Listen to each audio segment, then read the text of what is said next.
bem-vindos a mais este evento, né, dos 160 anos do Livro dos Médiuns. E é com muita alegria que recebemos todos vocês e agradecemos já imediatamente o nosso companheiro Éder Correia, que ele é do Grupo Emmanuel, e aceitou estar conosco, né, fazer esse trabalho junto conosco neste dia. Então, vamos nos preparar e iniciar o nosso trabalho. Os nossos companheiros devem ainda ter, tivemos alguns inscritos a mais e eles devem ir entrando no decorrer do trabalho. Vamos fazer a nossa prece e, em seguida, passamos a palavra para você, Éder. Perfeito. Mestre amado Jesus, irmão maior, te agradecemos por mais essa oportunidade, por mais esses corações que se unem, buscando, nesse momento em que lembramos com muito carinho e com muita gratidão do esforço do nosso querido irmão Allan Kardec, quando editou este livro, para que todos nós pudéssemos ter a segurança de realizarmos o trabalho que nos compete da melhor forma possível. Que o seu amor, o seu amparo e as suas bênçãos não nos falte. E que a sua luz seja sempre a luz do mundo, a iluminar as nossas vidas e o nosso coração. Abençoe a todos nós, Senhor, que possamos sempre prosseguirmos unidos, em coração, em entendimento e em propósito, no trabalho da sua seara. Ser conosco e que o nosso irmão Éder possa estar nesse momento sendo envolvido e assistido pela espiritualidade amiga em teu nome, mediante o trabalho que traz para nós com todo o seu coração e boa vontade. Que assim seja. Obrigada. Muito bem. Bom, Éder, passamos a palavra para você. Nossa, muito Perfeito. obrigada, viu? A gente que agradece, né, a oportunidade recebida, você já deitou o nosso nome, né, para o pessoal. E para nós é uma alegria muito grande, sabemos que a oportunidade é sempre nossa. Então, nosso desejo é que nós consigamos filtrar com tranquilidade, fidelidade, as orientações que nos cheguem, buscando, de alguma forma, atender aos propósitos dessa mesma atividade. Que Jesus nos ampare, nos fortaleça e nos ilumine a todos nós que aqui estamos reunidos. Muito bem. Assim dito, nós vamos iniciar a nossa consideração. Se alguém tiver algum pontinho a levantar, aí, se for o caso, a companheira nos chama, né? E a gente pode rever, tá bom? Ok. Tranquilo. Se alguém tiver alguma pergunta, né, qualquer coisa, você pode colocar no chat. E também, se for um número maior de perguntas, a gente deixa um tempo no final para resolver. Ótimo. Muito bom. Mas se colocar no chat, se você entender que é para interferir no momento, você me chame, tá, Roselina? Perfeito. Obrigada, Éder. Te agradeço. Então, tá bom. Então, vamos lá, né? Bom, 160 anos de O Livro dos Médiuns, né? E quando falamos de médiuns, na verdade, estamos falando de médiuns de mediunidade e, um outro tom, falando de dons espirituais. Quando nós falamos de dons espirituais, nós lembramos de uma colocação que está na primeira carta aos Coríntios, é a carta de Paulo aos nossos irmãos de Coríntios, no capítulo 12, o versículo 1. Então, destaca o companheiro dos gentios, né? Acerca dos dons espirituais, não quero, irmãos, que sejais ignorantes. Interessante nós pensarmos nessa colocação de Paulo, porque há quase 2000 anos o companheiro já nos advertia quanto à necessidade de nos ocuparmos com esse tema, os dons espirituais, se preferirmos a mediunidade. Eu acho que isso abre bem as nossas participações, no sentido de nós entendermos as finalidades maiores dessa obra, né? Mas para nós fazermos, então, as nossas considerações, nós vamos fazer aqui vamos dizer assim, um passeio breve no tempo. Não vamos avançar muito no tempo, não. É só um passeio breve, tá? Nós pensarmos bem, essa data que está aí colocada, 31 de março de 1848, ela tem uma significação muito grande para nós que somos do movimento espírita, porque se recordarmos na história do espiritismo, ela é um marco.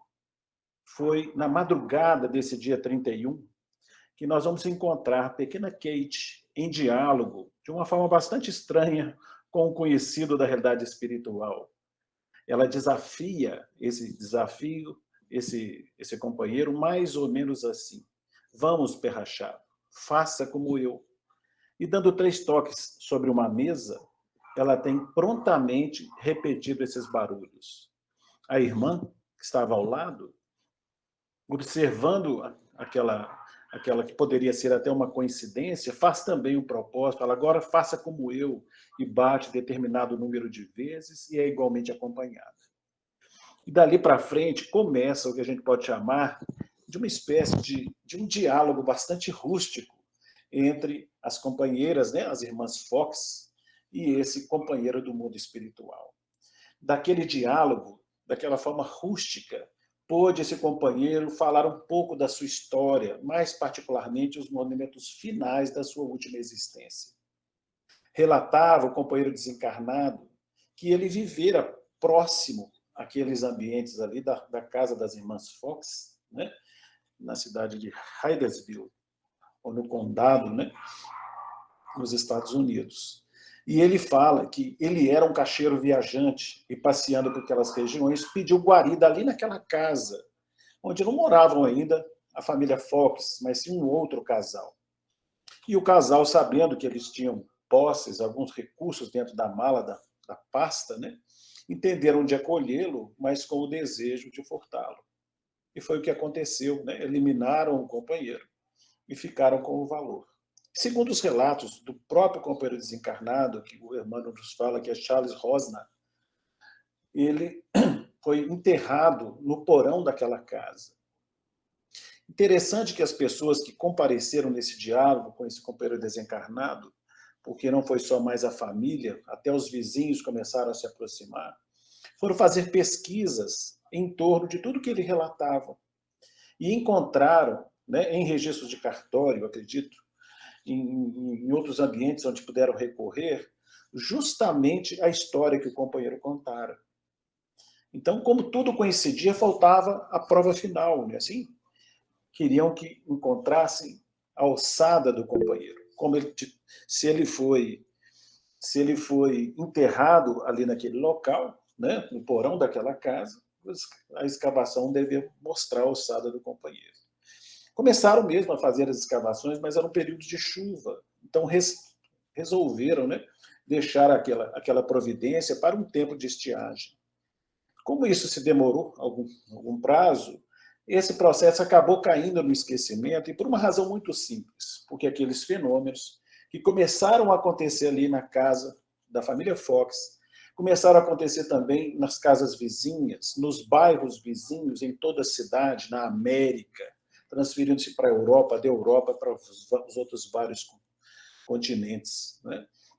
Então, nós vamos ver esses fenômenos acontecendo, os registros da história nos falam, de forma muito singular. Existiam fenômenos de mesas pesadas que se giravam no ar, cadeiras que se movimentavam sozinhas, mãos que se materializavam, espíritos que se materializavam como um todo, dançando para os assistentes, cumprimentando muitos deles. Plantas que eram trazidas, flores que eram trazidas para um ambiente totalmente fechado, ainda trazendo inclusive os orvalhos da noite. Ou seja, né, comunicações que vieram de seres amados, uma série de revelações de natureza superior, filosófica, científica. Ou seja, os fenômenos eram realmente muito interessantes e, naturalmente, chamaram a atenção não só do povo, de um modo geral, mas também de homens de ciência, de grandes sábios, filósofos. Dentre eles, o professor Hipólito Leon Denisard Rivail. Esse companheiro, quando teve a oportunidade de comparecer a uma dessas atividades, percebeu que, para além daquilo que se fazia desses acontecimentos, né, uma espécie de festividade, ele entendeu que ele tinha questões graves que ele tomou a si estudar. Assim? E foi assim, colecionando experiências que ele pôde, é que ele recebeu da própria espiritualidade superior a revelação de que ele tinha uma missão naquele contexto. Ele estava determinado para ser o codificador daquela doutrina que iniciaria através daqueles fenômenos. Através de experiências sucessivas, comparecendo a várias reuniões, ele pôde colecionar uma série de manifestações dessa e percebeu que elas ganhavam um corpo de doutrina. Simplificando, através desse esforço, em 18 de abril de 1857, ele compõe o Livro dos Espíritos, que é a obra base da doutrina espírita. Né? Nós temos essa volta um pouquinho bem simplificada na história do espiritismo, para lembrar que, nessa data, 18 de abril de 1857, com o lançamento do Livro dos Espíritos, é importante nós lembrarmos que muita coisa era respondida de todos aqueles fenômenos acontecidos. Acima de tudo, as consequências morais daqueles mesmos fenômenos. Mas era preciso também entender que Kardec sentia falta de um aspecto, de um esclarecimento no campo prático da doutrina espírita, ou do espiritismo prático, porque as pessoas continuavam tendo contato com os mais diversos fenômenos, assim? Recebiam mensagens, etc. E tudo mais. Então, ele entendeu que era necessário lançar também uma instrução que pudesse favorecer as pessoas que lidavam com o processo mediúnico. Então, foi logo no ano seguinte, né, o Livro dos Espíritos foi em 1857, no ano seguinte, 1858, ele lança uma obra que era intitulada Instruções Práticas sobre as Manifestações Espíritas.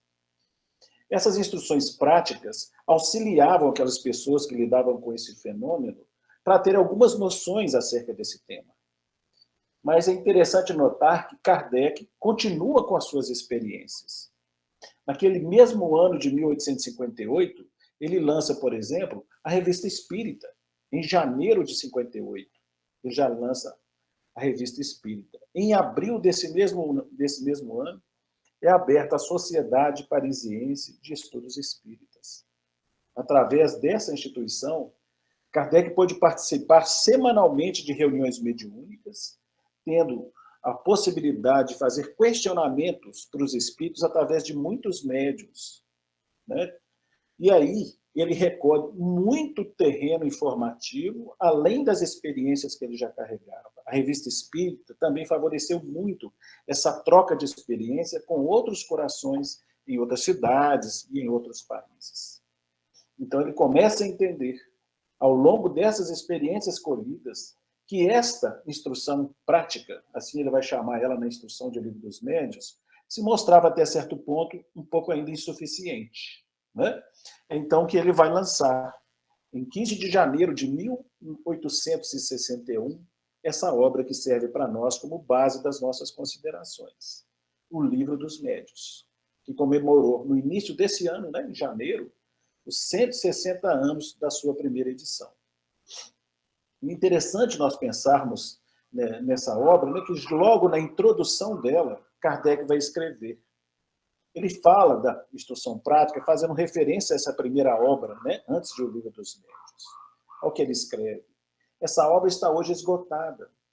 E, embora a tenhamos feito com um fim grave e sério, não a reimprimiremos porque ainda não a consideramos bastante completa para esclarecer acerca de todas as dificuldades que se possam encontrar. Substituí-la-emos por esta, em a qual reunimos todos os dados de uma longa experiência e conscienciosos estudos que uma longa experiência e conscienciosos estudos nos permitiram colher. Nós gostaríamos só de destacar, né, ele está falando ali que essa primeira obra ela foi de alguma sorte descartada e em substituição foi lançado o Livro dos Médiuns, muito mais completo, né, bem mais completo do que a primeira obra. Nós gostaríamos de destacar só nessa frase final que ele diz, né? O Livro dos Médiuns, ele é fonte de uma longa experiência e conscienciosos estudos, né? Deixei ali bem no cantinho ali o vocabulário, né? Conscienciosos, são meticulosos, cuidadosos, né? Foram estudos delicados que ele fez em torno de todos esses temas. Então, nós começamos a perceber a grandeza dessa obra, como ela foi cuidadosamente preparada pelo codificador, abrangendo o máximo de expressões no campo dos fenômenos e da vida. Daí a importância e a grandeza dessa obra. Importante lembrar também que nesse exercício, chegamos a dizer, ele recebia cartas dos mais diversos lugares do mundo, né? Principalmente da sociedade parisiense. E isso auxiliava para que ele construísse as concepções em torno dessa obra. Ele utilizou o mesmo recurso ou a mesma didática, o mesmo método aplicado na construção de O Livro dos Espíritos, que é a universalidade do ensino dos espíritos.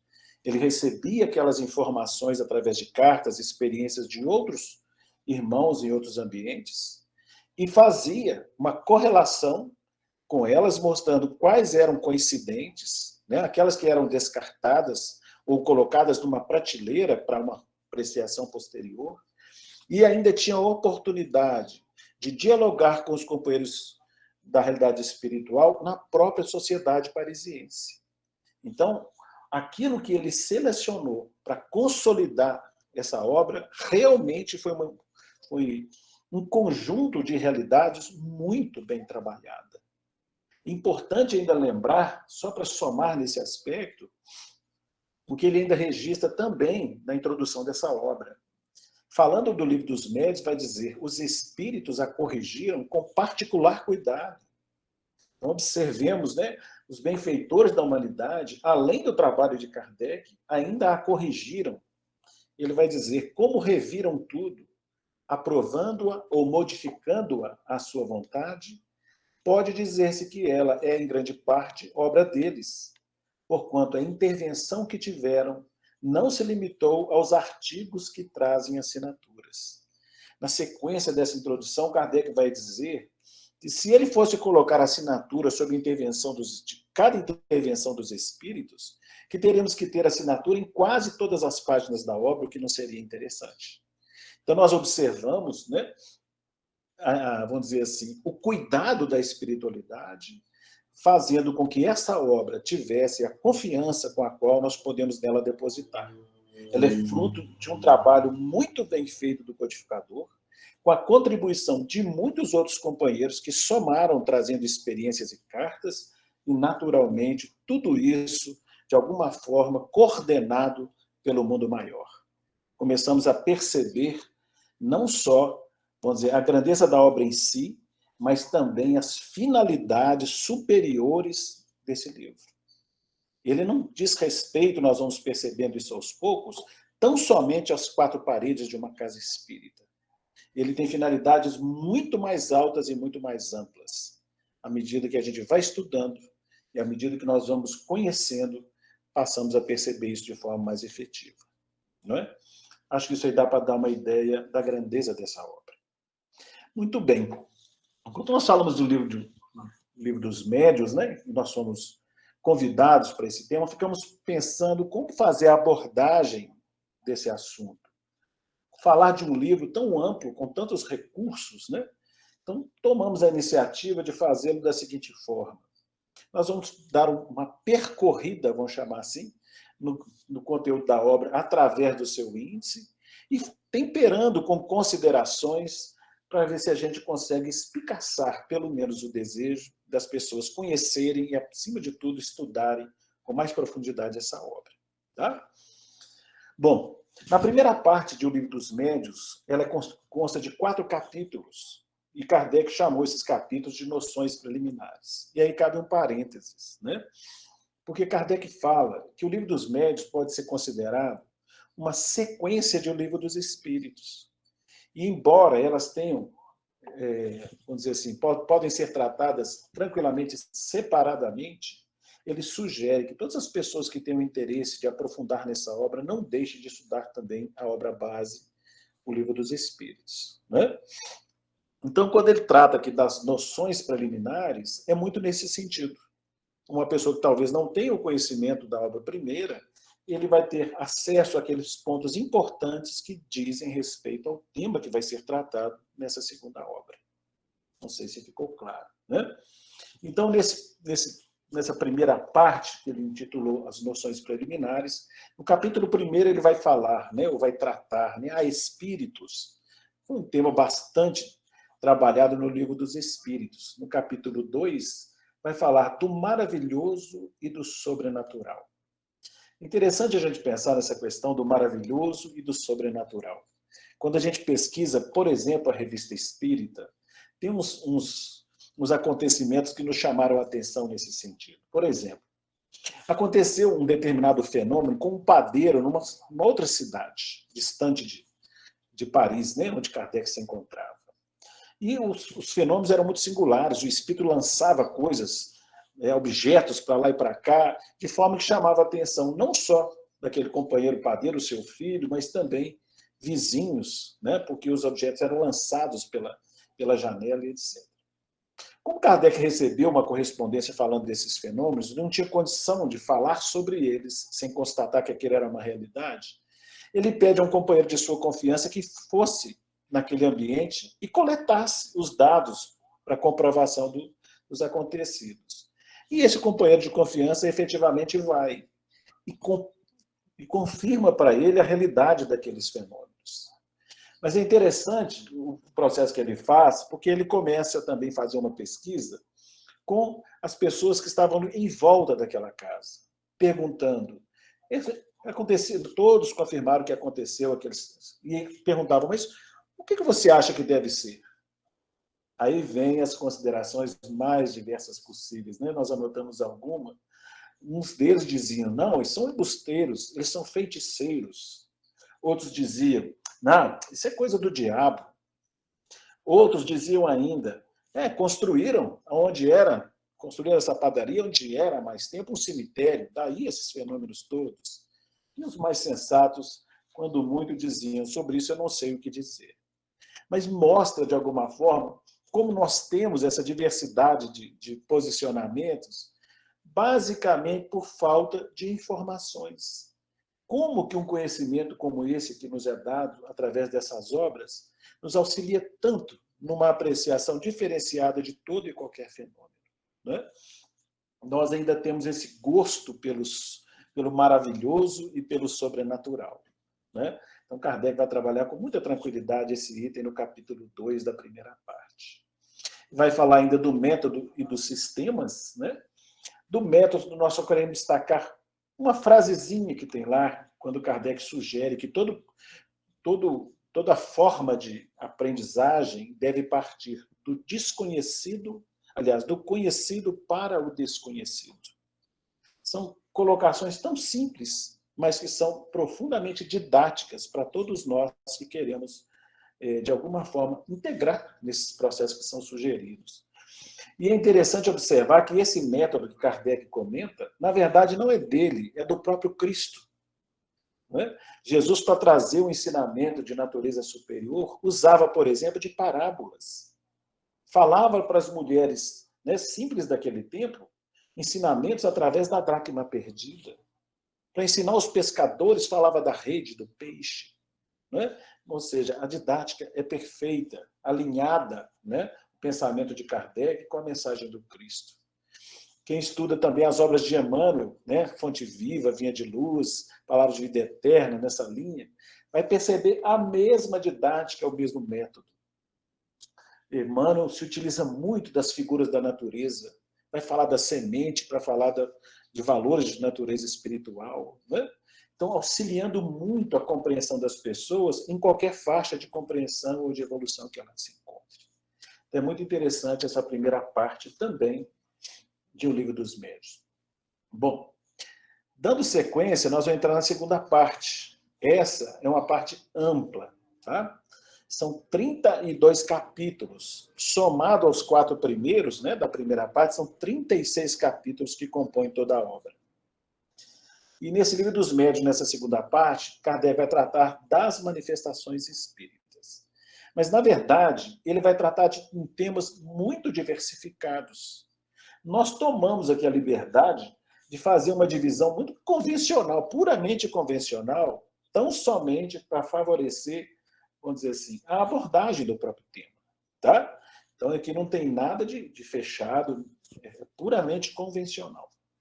Em função dos temas que nós observamos nos capítulos, né, folheando a obra, nós dividimos lá, do capítulo 1º ao 13º, nós estamos ali colocando como se fosse do fenômeno, porque ele vai falar dos tipos de mediunidade, vai diferenciar a mediunidade de efeitos físicos, de efeitos inteligentes, vai falar de vários tipos de mediunidade que acontece, da pneumatografia, da pneumatofonia, da psicofonia, etc. Vai falar dos mais diversos tipos de fenômeno, né? No capítulo 14 ao 20, ele já vai tratar do médium. Tá? Vai falar dos tipos de médium, coisas nesse capítulo 20. No capítulo 21, esse mais curtinho, ele vai falar do meio. Está muito relacionado com, por exemplo, numa atividade mediúnica, a equipe que funciona naquela atividade. Ou numa reunião pública, também poderia ser colocado, né? Então, ele vai falar da influência do meio no resultado das atividades mediúnicas. No capítulo 22, é muito interessante, ele vai falar até da mediunidade nos animais. Olha que curioso, né? Interessante pensar. No capítulo 23 ao 28, ele vai falar das atividades propriamente ditas. Nós colocamos ali como trabalhos, nós estamos querendo dizer com isso a atividade mediúnica propriamente dita. Tá? Esses capítulos, gente, do 23 ao 28, são muito significativos. É até curioso a gente falar dessa forma, na verdade, todos eles são muito interessantes, né? Mas é muito significativo. Tá? No capítulo 29 ao 30, ele ainda vai falar das instituições. Olha que curioso, vai falar das casas espíritas, da formação das casas espíritas, dos cuidados que se deve ter, dos estatutos, etc. No capítulo 31, ele faz uma coletânea de dissertações. Nesse capítulo ainda, ele vai colocar, num primeiro momento, as dissertações que ele considera verdadeiras, mas também vai falar das dissertações apócrifas, né? O que não estão condizentes com a assinatura que aquela mensagem recebe. Muito interessante também, para quem trabalha numa atividade mediúnica, ter noções sobre análise das comunicações. Isso é muito interessante se pensar. Tá? E só para não deixar de dizer, o capítulo 32 é um vocabulário. Diferente da primeira obra, né, dessa que ele descartou, onde tinha um vocabulário muito vasto, um número grande de palavras, no Livro dos Médiuns, ele reduz esse vocabulário para que ele fique muito centrado no tema do próprio livro. Tá? Então, ele é um pouquinho mais curtinho. Nós vamos dar um passeio, então, um pouco, né? Vamos dizer assim, degustar um pouquinho desses capítulos aí para ver se a gente consegue dar uma abordagem em alguns aspectos desse conteúdo. Bom, nós vimos todos esses capítulos, então do 1º ao 13 ele vai falar do fenômeno, né? Nesse capítulo, se nós folhearmos a obra, quando ele vai falar do fenômeno, ele começa falando muito especialmente da questão dos tipos de mediunidade. Então, ele vai falar da mediunidade de efeitos físicos, de efeitos inteligentes. Eu não sei quem está frequente hoje na nossa atividade aqui, mas se tiver alguém novato, isso pode atender de muito perto, né? A gente começa já a separar o que é uma mediunidade de efeitos físicos, o que é uma mediunidade de efeitos inteligentes. Então, ele vai explicando, né?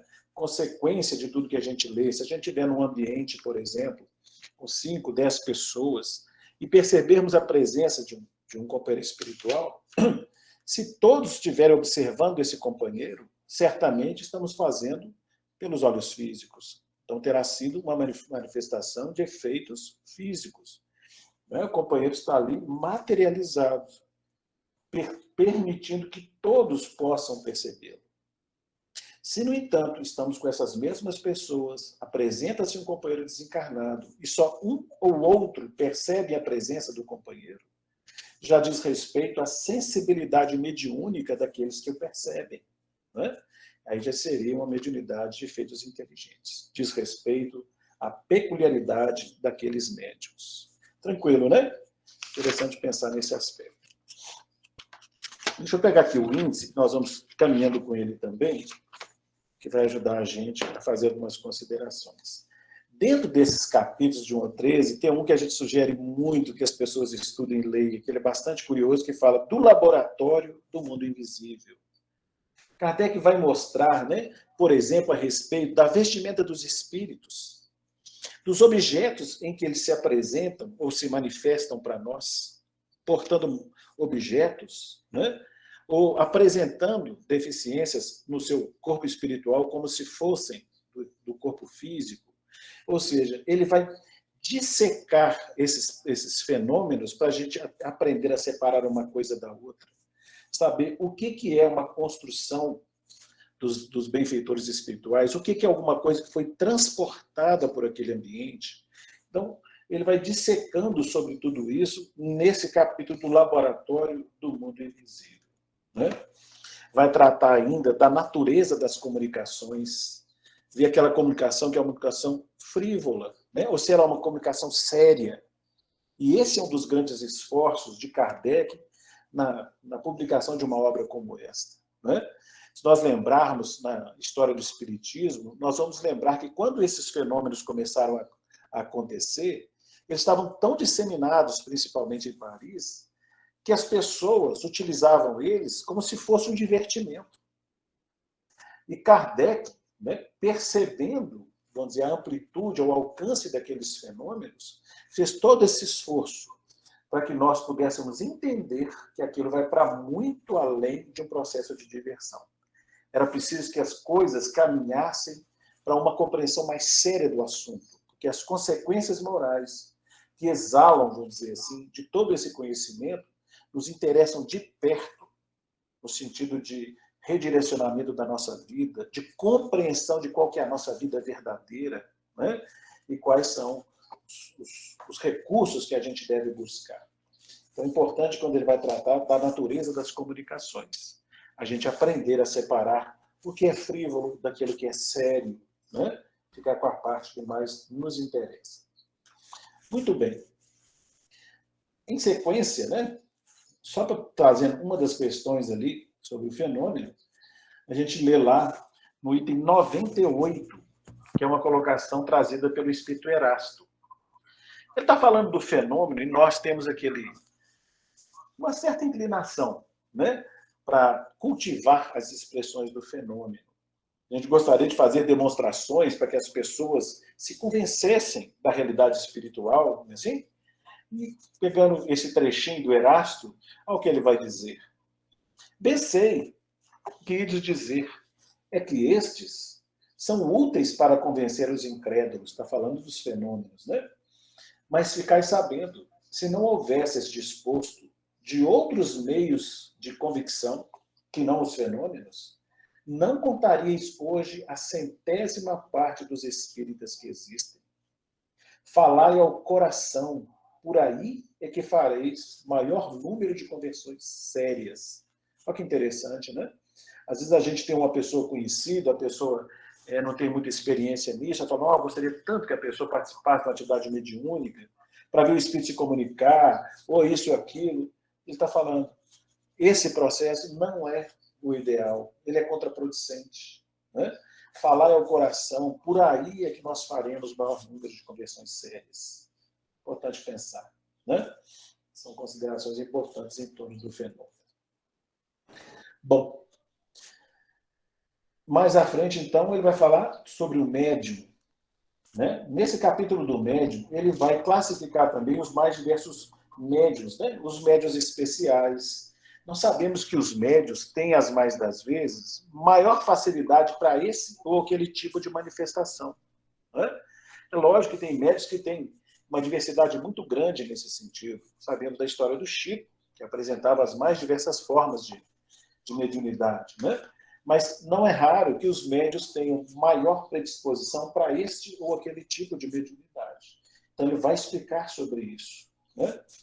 Um outro item importante do capítulo, entre esses capítulos, né? O 17 vai falar da formação dos médiuns. É interessante quando as pessoas chegam na casa espírita e ela fala, eu sou médium. Às vezes ela vem com informações ainda muito superficiais e ela acredita que ela vai chegar numa casa espírita e já ser logo inserida numa atividade mediúnica. E nós sabemos que isso não é o ideal. O ideal é que a pessoa inicie numa casa através dos estudos. Depois de um período significativo no terreno dos estudos, compreendendo o que é a mediunidade, aí sim, ela está apta a ir para uma atividade de educação mediúnica, ter as primeiras experiências numa atividade de educação mediúnica. Ali, ela vai poder buscar não só o campo da instrução, mas também ter um período, ainda que reduzido, de uma parte mais prática sobre aquilo, né? Então, ela vai numa cadência que é muito interessante para ela em termos de formação. Isso Kardec vai trabalhar. Mas vai trabalhar também mecanismos que eram utilizados, e ainda o são, né, para a formação dos médios, para favorecer aquelas pessoas que têm, de alguma sorte, um certo princípio de ostensividade, para que ele ganhe um pouco mais de destreza, vamos chamar assim, dessas mesmas possibilidades. Então, ele vai sugerir alguns tipos de estímulos aos médios iniciantes.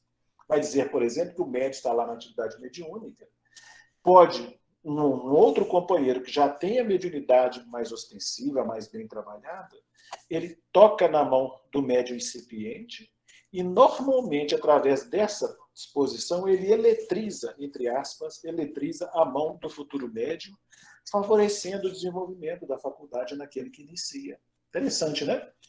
Por vezes, não é diretamente na mão, mas no ombro do companheiro também incipiente. O médium experimentado põe as mãos nos ombros, né, do médium que é incipiente, iniciante, e isso predispõe a que ele desenvolva mais rapidamente o processo mediúnico. São sugestões que estão encontradas em O Livro dos Médiuns. Mas pelo menos na nossa experiência, reduzida como é interessante que nós nunca vimos essa providência. Mas lá, nesse mesmo capítulo e nesses mesmos itens, Kardec vai dizer que esse mesmo estímulo pode ser conseguido através de um grupo reunido com os mesmos propósitos a serem realizados. Aí sim, é aquilo que nós observamos com frequência nas casas espíritas. Nós vamos ver um grupo, que é uma atividade mediúnica, todos eles dispostos para aquela finalidade. Normalmente iniciamos através da prece, né, que funciona como se fosse uma evocação, um convite aos outros benfeitores que nos auxiliem naquele movimento. E esse conjunto em prece, com as mesmas disposições ou predisposições para o trabalho, vão favorecer os companheiros menos experientes no desenvolvimento da sua faculdade. Isso a gente viu acontecer com muita frequência. Pessoas que, inclusive, nem sabiam que tinham mediunidade ostensiva começaram a apresentar essas expressões graças a essas propostas, né? Então, a gente vai retirando das considerações de Kardec nessa obra pontos muito importantes para a prática nossa do dia a dia. Ele vai mostrando algumas técnicas também que podem ser utilizadas, né? Nós pegamos ainda, a respeito do médium, também uma questão. É a 226, é o parágrafo 9º, né? Kardec pergunta aos benfeitores da humanidade: qual médium se poderia qualificar de perfeito? Perfeito, responde os benfeitores. Ah, bem sabes que a perfeição não existe na Terra. Sem o que não estarias nela. Dizem, portanto, bom médium, e já é muito. Por isso que eles são raros. A resposta ainda se desdobra. Mas olha como é importante nós começarmos a perceber o alcance dessas informações. É possível que a gente, lendo essa resposta dada pelos benfeitores, a gente fique nessa expressão estreita ou objetiva da própria resposta. Mas ela vai abrindo considerações à medida que a gente estuda. Por exemplo, Quando ele fala que não existem médiuns perfeitos, isso ajuda a gente a entender que, normalmente, lá fora, sem esse conhecimento, aquelas pessoas que apresentam alguma sensibilidade mediúnica, ou será que o médium é só nas portas dentro do movimento espírita? Claro que não. Né? Então, às vezes, uma pessoa que tem sensibilidade mediúnica muito aguçada, ela pode achar-se uma pessoa especial. Não é? Então, uma resposta dessa dada pelos benfeitores já é, de alguma forma, um antídoto para esse posicionamento de vaidade. Precisamos entender que o médium não é uma pessoa especial. Aliás, o Espírito Emmanuel, no livro que leva o seu nome, né? O livro Emmanuel, ele vai falar quem são os médiuns em sua grande maioria. Muitos de nós somos aqueles que erramos de forma grave em situações que se foram, e hoje, mais arrependidos, estamos tentando reatar, né, os nossos compromissos com a lei divina. Mas é também importante não cair no outro extremo. É aquele médium que acha que ele é alguém anormal. Então, o estudo vai mostrar isso. O médium não é um ser especial, mas também não é ninguém anormal. Isso é muito interessante para nós, talvez seja ponto bem batido, mas conhecemos experiências, por exemplo, uma pessoa da família mesmo, da minha esposa, ele conta, só agora, recentemente, ele pôde abrir que ele tinha sensibilidade mediúnica. Ficou quase 30 anos em silêncio, porque as pessoas não aceitavam esse processo, em função da crença que adotavam. E como ele relata, como ele sofreu, percebendo quase a realidade espiritual e tudo mais, sem poder falar para ninguém. Né? Porque isso era interpretado como se ele fosse uma pessoa normal. Então é tão importante, né, a gente ter essa abertura de conhecimento para evitar esse desconforto para muitos corações que estão chegando, trazendo talvez os desafios de um compromisso nessa área, precisando de um apoio, de um amparo, de uma proteção. Né? Importante a gente pensar. Muito bem. Caminhando mais um pouquinho, nós falamos aqui do médium, né? Agora nós vamos falando um pouquinho do meio. Olha o que escreve Kardec no item 233 dessa mesma obra. Nem sempre basta que uma assembleia seja séria para receber comunicações de ordem elevada. Há pessoas que nunca riem e cujo coração nem por isso é puro. Ora, o coração, sobretudo, é que atrai os bons espíritos. Nós sabemos e aprendemos, né, que para boa atividade mediúnica é indispensável uma boa disciplina, não é assim? O compromisso com o horário. Né? Como adentramos a casa espírita e, particularmente, uma atividade mediúnica, entendermos que ali corresponde ao que seria uma enfermaria aqui no plano objetivo. Então, nós precisamos, sim, nos inclinar ao silêncio, pelo respeito aos companheiros que são trazidos para a espiritualidade para serem tratados naquela atividade. Não é? Muitas vezes a espiritualidade faz um esforço gigante para convencer um companheiro a comparecer na atividade para ele receber uma orientação.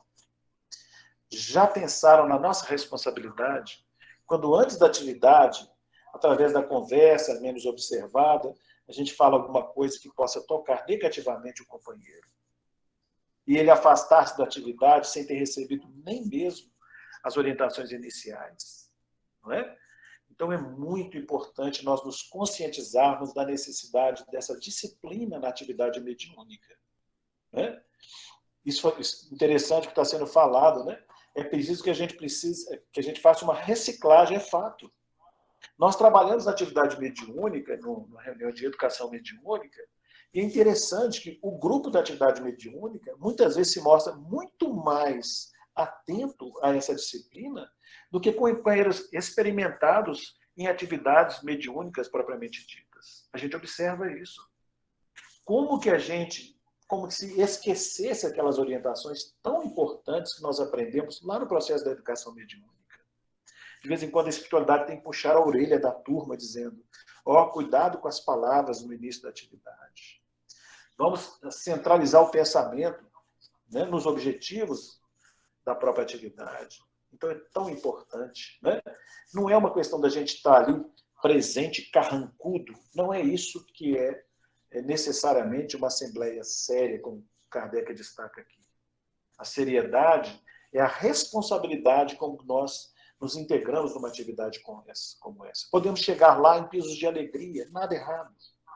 Não é? Mas também precisamos ter aquele bom senso de saber equilibrar essa espontaneidade com a disciplina indispensável ao trabalho. Acho muito importante também a gente pensar. Dando sequência, né? Falamos um pouquinho do meio, no capítulo 22, vai falar da mediunidade nos animais. Muito interessante também, né? Nós já vimos um relato de uma família que tem um estudo do Evangelho no lar, e é curioso o que eles nos contam, né? Que eles nos contaram, que eles tinham um cachorrinho em casa. E todas as vezes que lá tinham médios videntes nesse grupo familiar, né? E todas as vezes que se apresentava um espírito que era comum naquela atividade, frequentava lá com certa frequência, mais de uma vez, né, com frequência, o cachorrinho identificava e banava os rabinhos como se fosse recebendo mesmo alguém encarnado. E quando chegava um espírito que vinha ali pela primeira vez, ele costumava latir, né, ficava meio receoso, exatamente como se estivesse observando alguém no corpo físico. Interessante, né? As manifestações espirituais serem percebidas por muitos animais. Olha o que Kardec registra nesse capítulo, né? Da mediunidade dos animais. Na verdade, Erasto é o Erasto vai discorrer sobre esse tema num texto bastante longo e muito interessante. Vale conhecer, né? Deixa eu ver aqui. Bacana isso aí, fala de fortalecendo o grupo, né, na medida que a gente se identifica com essa proposta, bem trazida. Então, quando ele fala da mediunidade dos animais, ele fala, lembrai-vos da mula de Balaão, está lá no Velho Testamento, não é? Que era a mula, né, um cavalo, uma mula, que vendo um anjo diante de si e temendo-lhe a espada flamejante, se obstinava em não dar um passo. Então, o espírito se apresentou para o animal, mostrou para ele a espada flamejante, né, brilhante, e o cavalo, então, né, a mula, empaca, né, ela não quer dar um passo à frente, se obstinava em não dar um passo. Ele fala, está errado ali, né? É que antes de se manifestar visivelmente a Balaão, o anjo quisera tornar-se visível somente para o animal. Mas, repito, não mediunizamos diretamente nem animais, nem a matéria inerte. Olha para você ver o Erasto separando as coisas no campo dessas crenças, né? Ah, quer dizer que o animal ele pode ser médium? Não, o animal não pode ser médium. Isso não impede que ele possa ter percepções de natureza espiritual. Mas para ser médium, ser mediunizado, para poder falar ou trazer... Não, isso é impossível, né? Ele vai discorrer sobre isso. E é interessante porque as pessoas, como gostam dos animais, tendem para essa questão do maravilhoso, né? É importante discernir isso com tranquilidade. Na própria revista Espírita, tem vários fatos relacionados com os animais. Tem um companheiro, né, desencarnado, ele tinha aproximadamente 6 meses que estava desencarnado, e a família dele costumava evocá-lo, que ele era comum lá atrás, os processos de evocação, né? E quando ele se manifestava lá nessa casa, onde ele morava anteriormente, o cachorrinho que era dele identificava a presença dele. Aproximava da cestinha, que era usada naqueles dias, e dava aquele chorinho característico do animal quando tem alguém carente, né, de alguém que ele quer bem. E o espírito, né, ele escreve espontaneamente dizendo, olha, é o meu cãozinho que me reconhece. Bacana, né? São pontos importantes que a gente vê na vida cotidiana, mas que vão sendo trabalhados dentro de uma lógica, de uma realidade que a espiritualidade traz para a gente. Então, um outro pontinho importante. Caminhando aí, agora para os capítulos mais interessantes que nós acreditamos, pelo menos nós estamos falando da nossa preferência, né? Do capítulo 23 ao 28, ele vai trabalhar muito a questão das atividades mediúnicas propriamente ditas, tá?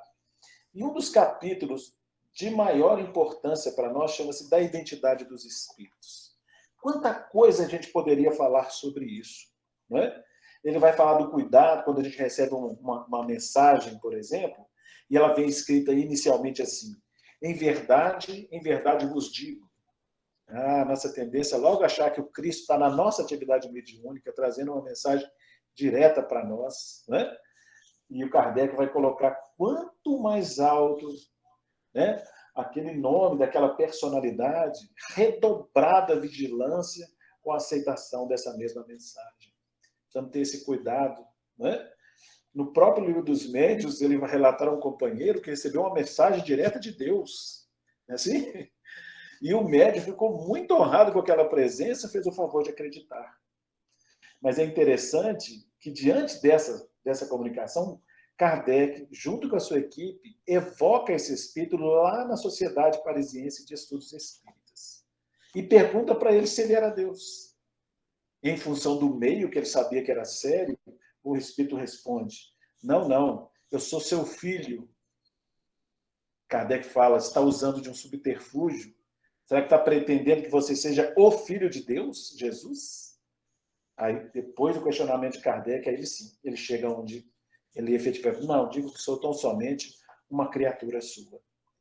Quer dizer, olha para você ver, né, o discernimento daquela pessoa que lida com essas questões, como consegue separar com tranquilidade o real do imaginário, né, do embuste. Quer dizer, é importante a gente estudar isso, para a gente aprender com as experiências desses companheiros que seguem à nossa frente, para a aplicação das nossas atividades. Né? Tão importante esse ponto da identidade dos espíritos.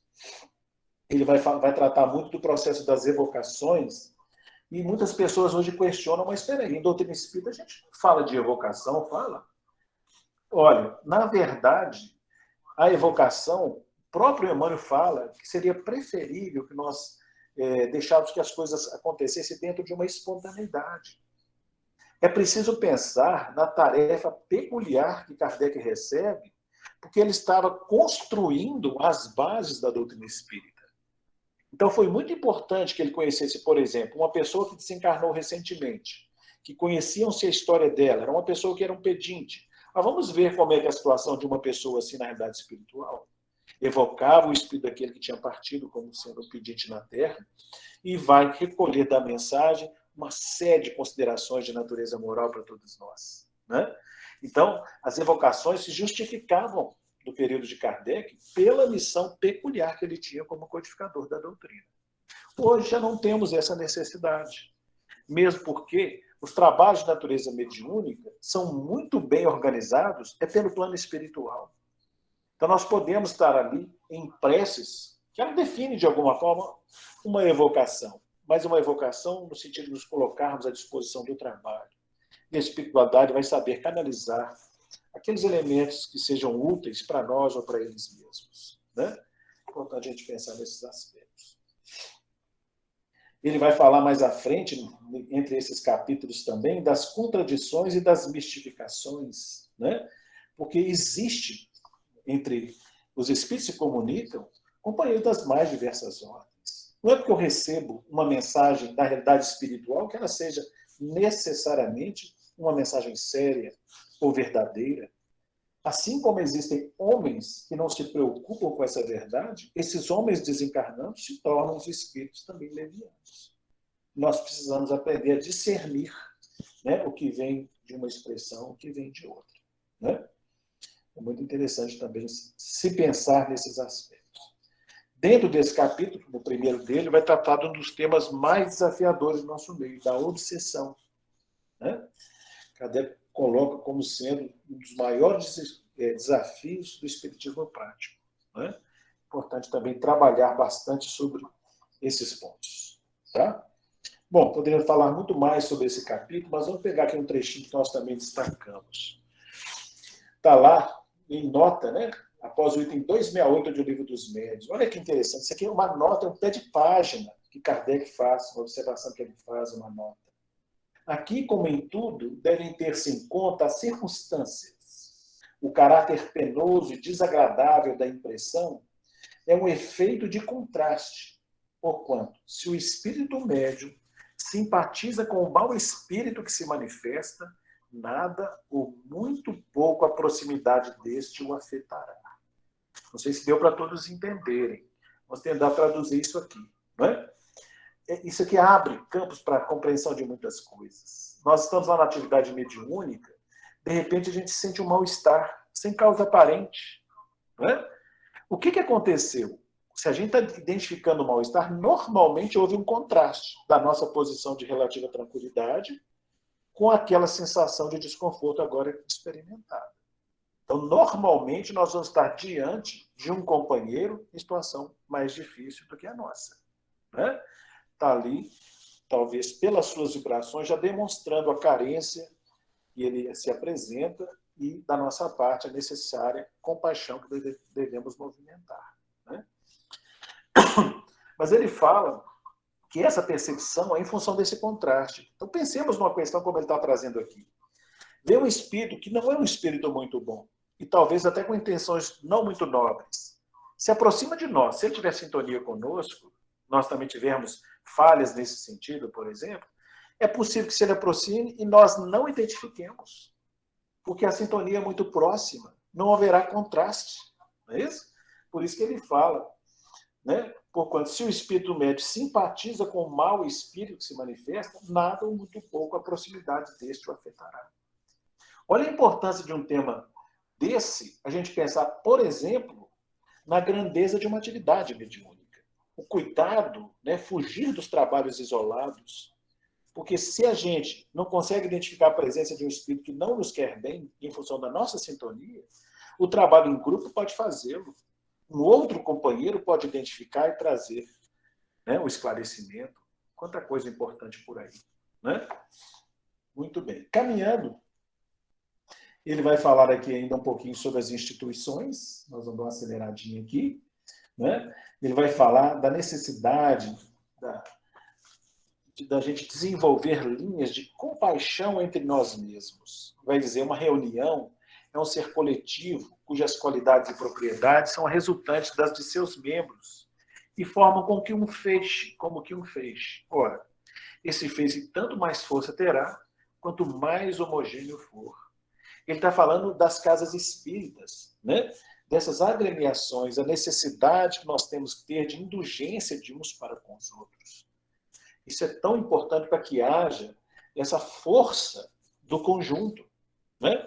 Ele vai falar do ciúme entre as casas espíritas, vai falar que os grandes desafios, ou os grandes inimigos, por assim dizer, da doutrina espírita não estão fora dos seus muros, mas dentro do seu movimento. Né? Quanta coisa a ser aprendida aí.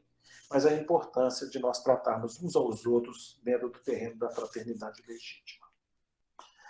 No capítulo das dissertações, como nós adiantamos lá no início, ele vai trazer muitas delas que são comunicações verdadeiras, mas vai trazer também aquelas que são discernidas como sendo apócrifas ou falsas, né? Ou pelo menos que não pertençam àquele que as assina, com nomes, às vezes, muito célebres, né? De pessoas muito célebres. Essa aqui é dada por São Vicente de Paulo, tá? A dissertação de número 20, lá no final desse capítulo 31. Um trechinho, né? Que os vossos defeitos passem despercebidos, que somente as vossas qualidades sejam notórias, que o facho da amizade santa vos funda, ilumine e aqueça os corações. Assim, resistirei aos ataques impotentes do mal, como o rochedo inabalável à vaga furiosa. Olha, eu acho interessante a gente dar uma passada nesse capítulo, porque nós vamos ver os espíritos que assinam essas dissertações. Mais uma vez enfatizando a grandeza dessa obra. Nós vamos ter dissertações ali não só de São Vicente de Paulo, mas de São Luís, de São Benedito. Vamos ter mensagem de Joana d'Arc, para não ter que avançar muito, do Espírito de Verdade. Sabemos do que estamos falando. Não é?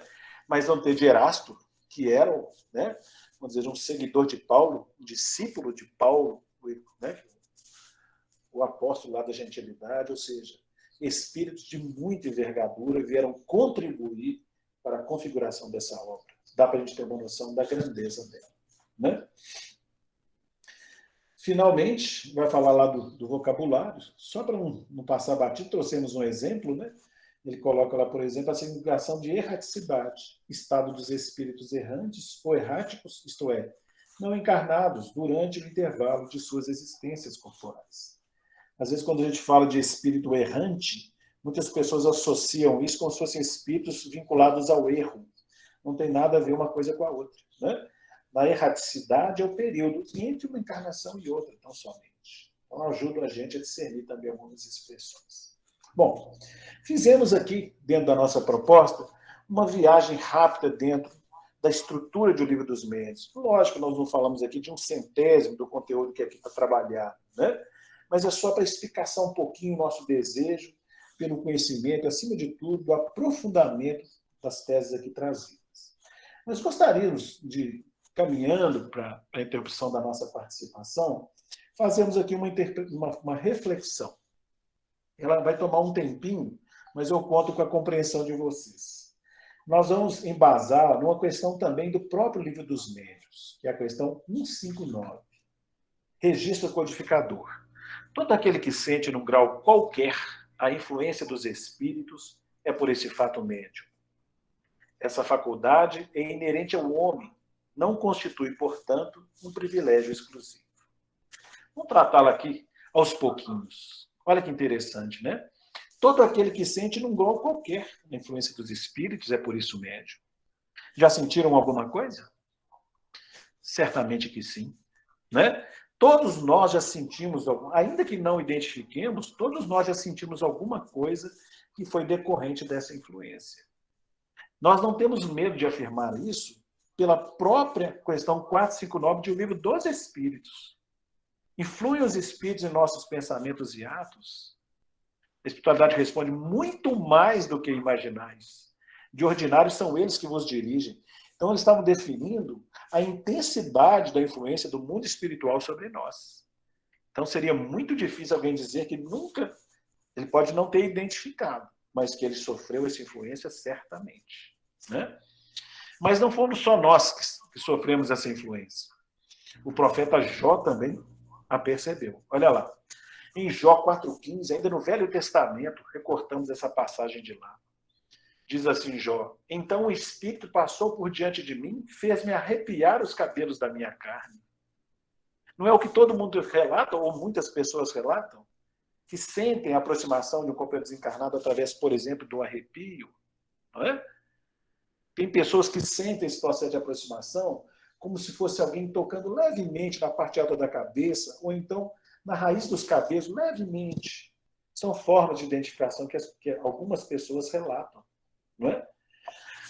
Interessante também a gente pensar que às vezes não é um arrepio, às vezes essa influência se dá através de um calafrio, né? Aquele tremor de todo o corpo, não é assim? E o que as pessoas, principalmente os antigos, diziam quando sentem um calafrio? A morte passou por aqui, não é assim? Que a gente poderia traduzir da seguinte forma: um desencarnado passou por aqui. Não é verdade? É interessante como o conhecimento popular ele capta determinadas realidades e traduz através dessas falas que muitas pessoas possuem. Então, essa sensibilidade contra essa influência espiritual que faz de todos nós médiums, às vezes ela é percebida de forma sutil, como nós estamos relatando. Né? Como o próprio Jó está relatando, foi só através de um arrepio. Não é?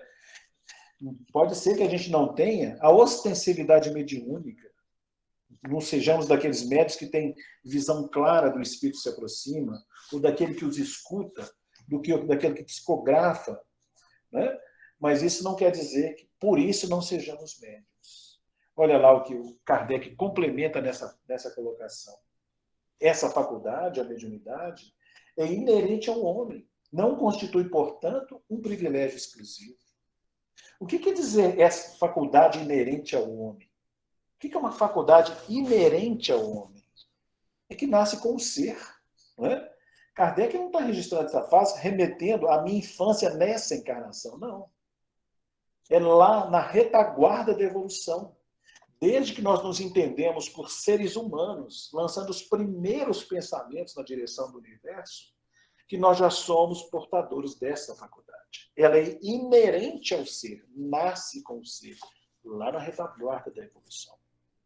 Por essa questão do 59, ou pela primeira parte dela, porque ela é muito mais extensa, nós podemos concluir com tranquilidade que todos somos médiuns. Né? Todos, indistintamente, todos somos médiuns. E aí que a gente abre uma reflexão, se todos somos médiums, esse tema, esse livro, deveriam interessar-nos de muito perto. Concordam? Se todos somos médiums, deveríamos compreender que esse livro nos interessa de muito perto. Esse tema deve ser por nós procurado.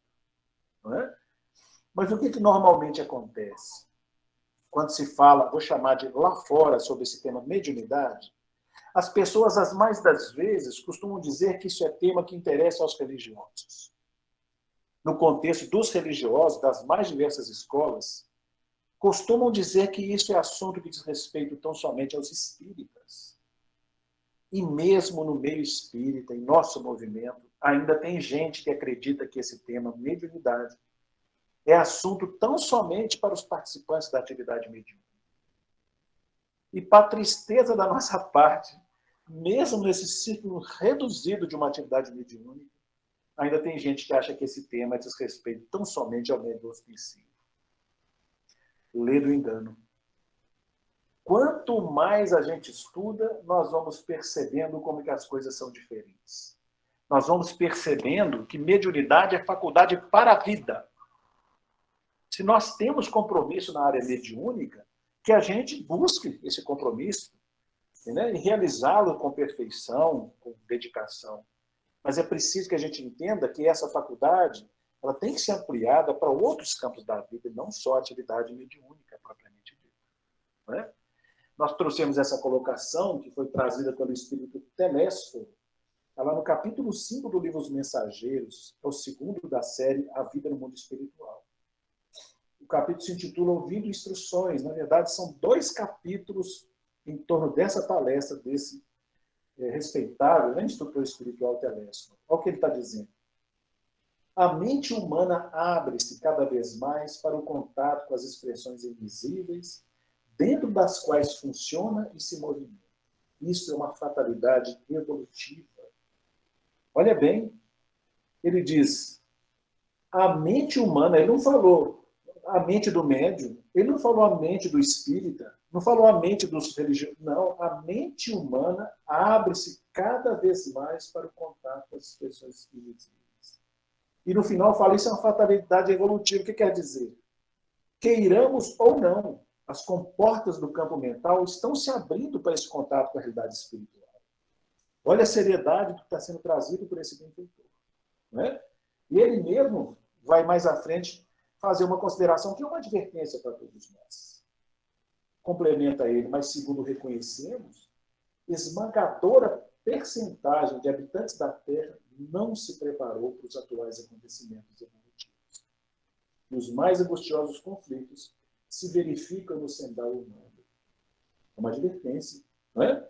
Está dizendo, apesar dessa abertura do campo mental, que nos aproxima, queiramos ou não, desse contato com o plano invisível, a grande maioria dos homens não se preparou para os atuais acontecimentos evolutivos. Daí as lutas que nós estamos observando no mundo que passa. E vemos que a compreensão desse tema, que o estudo dessa obra, nós estamos vendo, até por essas considerações, a importância dessa obra para a nossa humanidade, a necessidade que nós temos de debruçar sobre esses temas, esses estudos, de divulgá-la, de disseminá-la para outros irmãos nossos, a fim de que ela alcance os desiderados para os quais ela foi criada. Muito importante nós pensarmos nisso. É tão diferente, né, quando a pessoa se integra nessa compreensão. Quando ela se dedica ao campo da mediunidade, é tão gratificante, gente. Eu sou suspeito para falar, eu participo de atividade mediúnica, eu sou suspeito para dizer. Eu amo a atividade mediúnica. Tem percalços? Muitos. Desafios? Tem. Por vezes nós ouvimos coisas que nos deixam de coração machucado. Quando corações vêm lembrar de expressões que nós já vivemos no passado, a gente custa acreditar que fomos capazes e fomos. Não é? Mas estamos ali de corações abertos, arrependidos, com a proposta de transformação e de melhoria.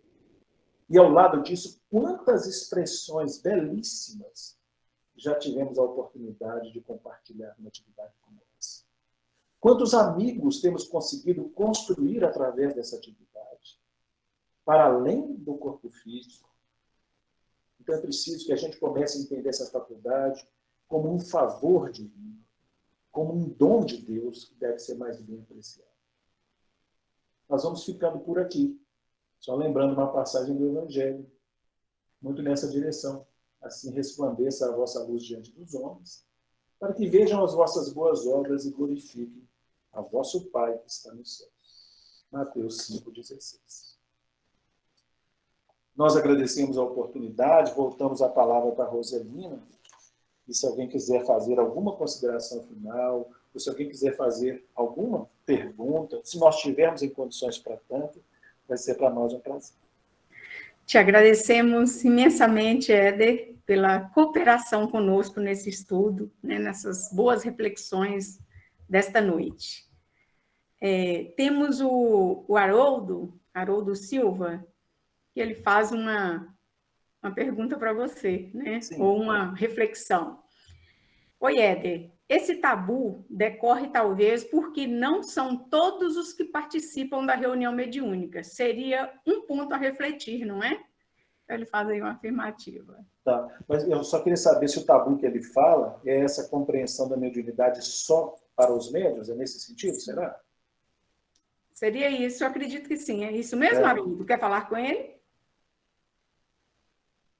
Oi, Éder. É naquele momento que você estava falando sobre a dificuldade das pessoas, da própria casa, não entender a mediunidade, os trabalhos da mediunidade, né? Achar que a mediunidade vai resolver os próprios problemas, né? Sim. Então, assim, decorre muito da falta de compreensão, de estudo, né? Sim. E falta de amadurecimento nosso mesmo, né? Então, assim, eu acho que mais esse tabu, as pessoas enxergam a mediunidade como uma coisa que é um grupo fechado, não são todos que participam, né? Não tem a participação do público também, né? Então, acho que decorre muito disso, esse tabu, entre aspas, que eu quero dizer. Entendi. Mas nós gostaríamos de fazer uma consideração na sua colocação, nos permita. Ok. Quando nós começamos os estudos na atividade na Casa Espírita, nós começamos a dar alguns estudos, né? Estudos na casa e tudo mais. Durante mais de ano, nós demos estudos sobre mediunidade sem ter frequentado sequer uma dessas reuniões. Então, na verdade, o estudo e tudo mais são importantíssimos para entender o tema. Não vou dizer que a frequência a uma atividade não vai enriquecer esse conteúdo, enriquece muito. Mas não é porque eu não tenho a oportunidade de estar hoje numa atividade mediúnica que eu possa justificar que eu não conheça isso por causa de não frequentar uma atividade. Não sei se ficou claro. Sabe? Porque a gente pode, através do estudo, chegar a essas conclusões com muita tranquilidade. E se tivermos compromisso nessa área, façamos da nossa parte. Porque se nós estivermos fazendo a nossa parte, nós vamos ser naturalmente encaminhados para os caminhos que nós precisamos. Isso é com a espiritualidade, eles não falam. Guardemos essa certeza. Viu? Ok, muito obrigado. Viu? A gente que agradece. Obrigada, Éder, pela cooperação, né, do trabalho nesta tarde.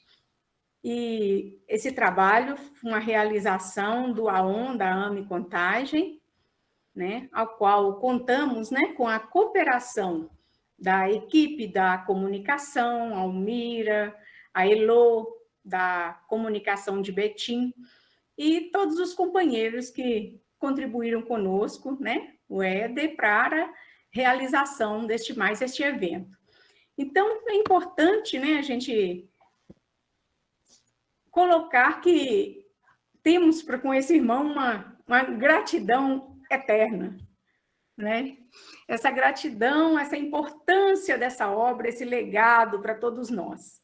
Os estudos não se esgotam e a gente não poderia deixar passar uma data, né, como essa, 160 anos do Livro dos Médiuns, sem a nossa contribuição, né, na busca de efetivar essa nosso reconhecimento dentro do trabalho, da participação da AME Contagem e de todos os irmãos de ideal.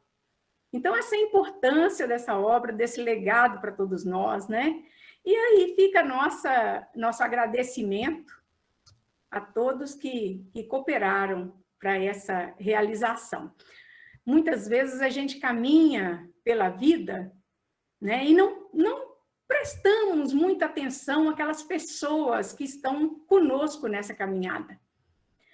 Então, são pessoas, muitas vezes, essenciais para que desfrute da vida hoje, em tudo que nós realizamos, uma vez que nós sabemos que ninguém faz nada sozinho, né? Então, todos vocês que aqui estão presentes nessa tarde conosco, em mais essa confraternização e celebração dos 160 anos do Livro dos Médiuns.